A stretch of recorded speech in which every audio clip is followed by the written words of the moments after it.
1971 সাল, মুক্তিযুদ্ধের রক্তঝরা সময়। পাকিস্তানি হানাদার বাহিনীর বর্বরতা আর গণহত্যায় কাঁপছিল বাংলাদেশ। কোটি মানুষ শরণার্থী হয়ে আশ্রয় নিয়েছিল ভারতে। বিশ্ব তখন দেখছিল এই মানবিক বিপর্যয়, কিন্তু সাহায্যের হাত খুব বেশি আসছিল না। ঠিক এই সময়ে ফ্রান্সের এক তরুণ নিজের জীবন বাজি রেখে ঘটালেন এমন এক ঘটনা যা ইতিহাসে আজও অনন্য। তার নাম জন কুয়ে, আর তার হাতে ধরা অস্ত্র নয়, ছিল মানবতার পতাকা। জন ইউজিন পল কুয়ে 1943 সালে জন্ম নেন আলজেরিয়ার মিলিয়ানায়।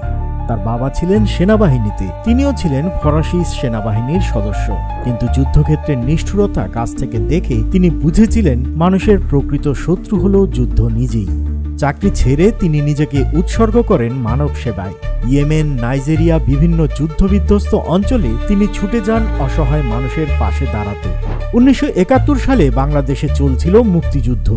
পাকিস্তান বাহিনীর হত্যাযজ্ঞে লাখো মানুষ পালিয়ে আশ্রয় নেয় ভারতে।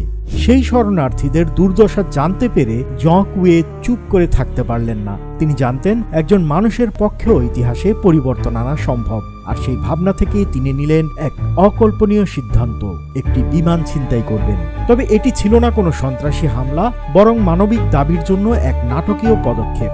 1971 সালের 3 ডিসেম্বর প্যারিসের অর্লি বিমানবন্দর রানওয়েতে অপেক্ষা করছিল পাকিস্তান ইন্টারন্যাশনাল এয়ারওয়েজের বোয়িং 720 মডেলের ফ্লাইট 712। 28 জন আরোহী, 22 জন যাত্রী ও 6 জন ক্রু। সেই সময় বিমানবন্দরে উপস্থিত ছিলেন ফ্রান্সের প্রেসিডেন্ট পম্পিডু এবং পশ্চিম জার্মানির চ্যান্সেলর উইলিয়াম ব্র্যান্ড। নিরাপত্তা ছিল ব্যস্ত।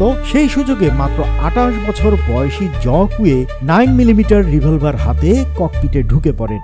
মুহূর্তেই পাইলট ও ক্রুদের জিম্মি করে ফেলেন। তিনি ঘোষণা দেন ভারতে অবস্থান করা বাঙালি শরণার্থীদের জন্য 20 টন ওষুধ ও ত্রাণ সামগ্রী পাঠাতে হবে, নইলে বিমান উড়িয়ে দেয়া হবে। ঘটনার পর ফরাসি পুলিশ বিমানবন্দর ঘিরে ফেলে। প্রেসিডেন্ট ও চ্যান্সেলরের অনুষ্ঠান স্থগিত করা হয়, কিন্তু কুয়ে স্পষ্ট জানিয়ে দেন, আমি কোনো ব্যক্তিগত স্বার্থে এটা করিনি।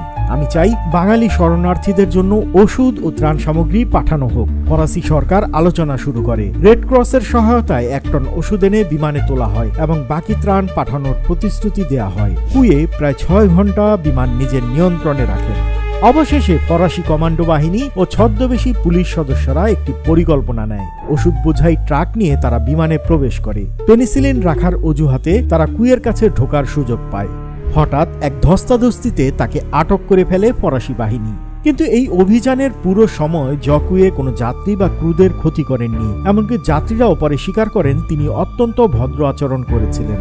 গ্রেপ্তারের পর জন কুয়ে জানিয়ে দেন, আমি শুধু শরণার্থীদের সাহায্য চেয়েছি। আর অবাক করার বিষয় হলো, ফরাসি সরকার সত্যি তার দাবিতে সাড়া দেয়। রেড ক্রসের মাধ্যমে 20 টন ওষুধ ও ত্রাণ সামগ্রী পাঠানো হয় ভারতীয় শরণার্থী শিবিরে। এই মানবিক পদক্ষেপ ছড়িয়ে পড়ে বিশ্বজুড়ে।